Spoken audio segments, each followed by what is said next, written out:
Assalamualaikum warahmatullahi wabarakatuh. Saya Tahsiran Hanafiyah, mahasiswa UIN Cyber Syekh Nurjati Cirebon, jurusan PJJ PAI kelas A27. Mari kita membahas mengenai pengurusan jenazah. Yang pertama adalah memandikan jenazah. Syarat memandikan jenazah yang pertama adalah jenazah atau mayat itu haruslah orang Islam, bukan orang kafir. Yang kedua, masih didapati bagian-bagian dari tubuhnya, walaupun hanya sebagian. Yang ketiga, jenazah tersebut bukan dalam keadaan mati syahid.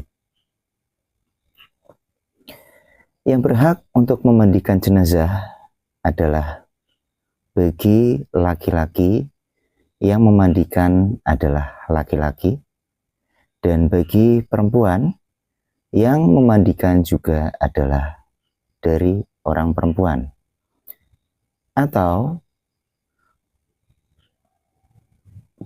dari keluarga dekat mereka atau muhrim, baik itu suami ataupun istri. Apabila tidak ada orang terdekat atau muhrim, maka mayat bisa ditayamumkan. Berikutnya adalah tata cara memandikan jenazah.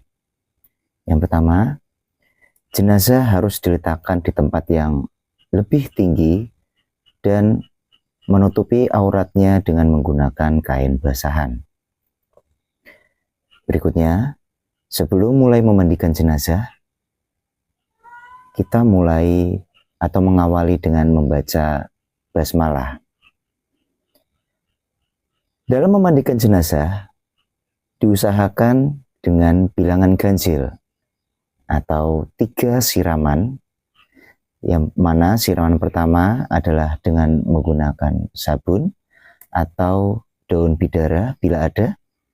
Kemudian siraman yang kedua menggunakan air bersih, dan siraman yang ketiga menggunakan air yang sudah dicampur dengan kapur barus.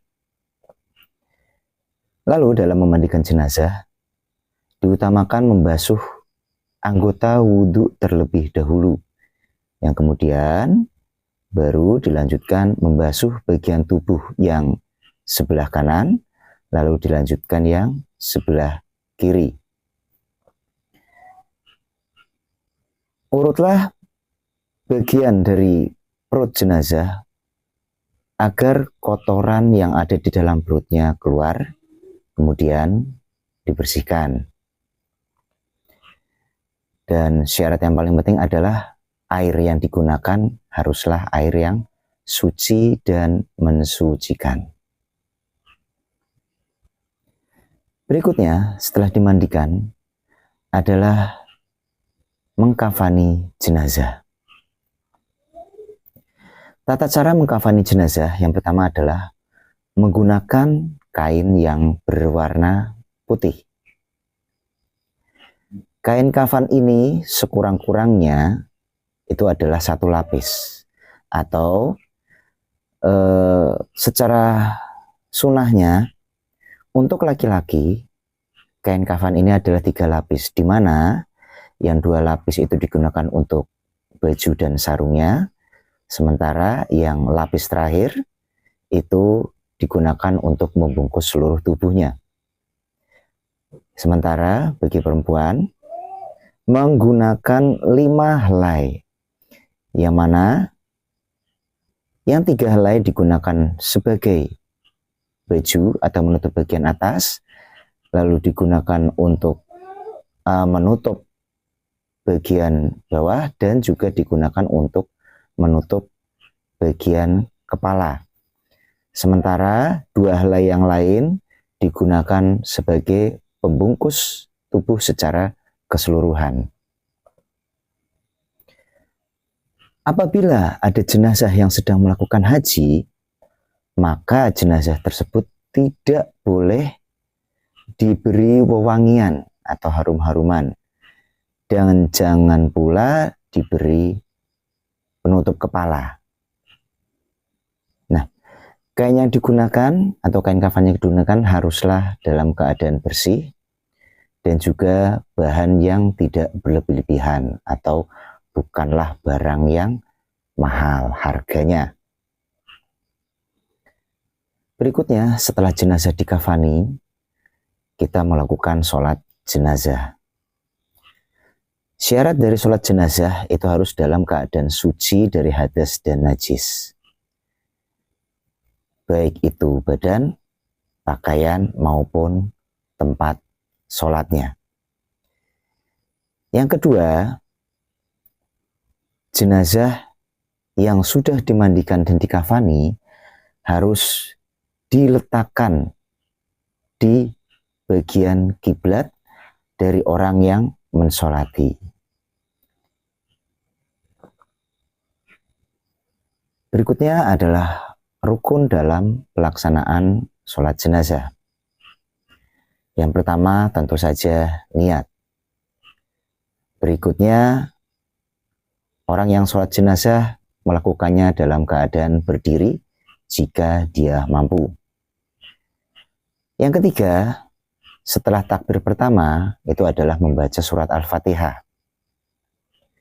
Berikutnya, setelah takbir kedua, membaca sholawat Nabi.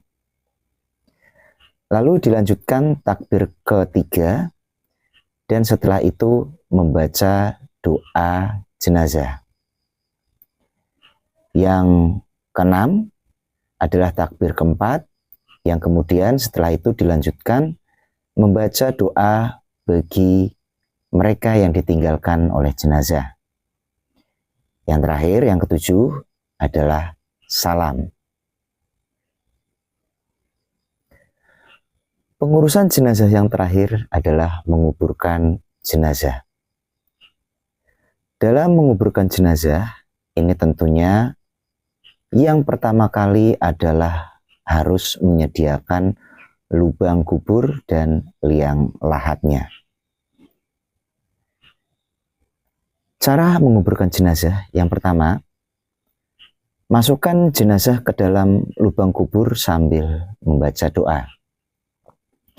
Lalu yang kedua, letakkan jenazah tadi di dalam lubang lahat dengan menghadap kiblat. Muka dan kakinya diusahakan menyentuh tanah. Yang ketiga, berikanlah bantalan dari tanah pada tubuh jenazah agar tubuh jenazah tetap menghadap ke arah kiblat. Kemudian tutup liang lahat dengan kayu atau papan, baru kemudian ditimbun tanah. Nah, timbunan tanah ini harus lebih tinggi dari permukaan tanah. Setelah itu, kuburan diberi batu atau penanda agar diketahui bahwa gundukan tanah tersebut merupakan tanah kuburan. Demikian yang dapat disampaikan. Saya akhiri. Assalamualaikum warahmatullahi wabarakatuh.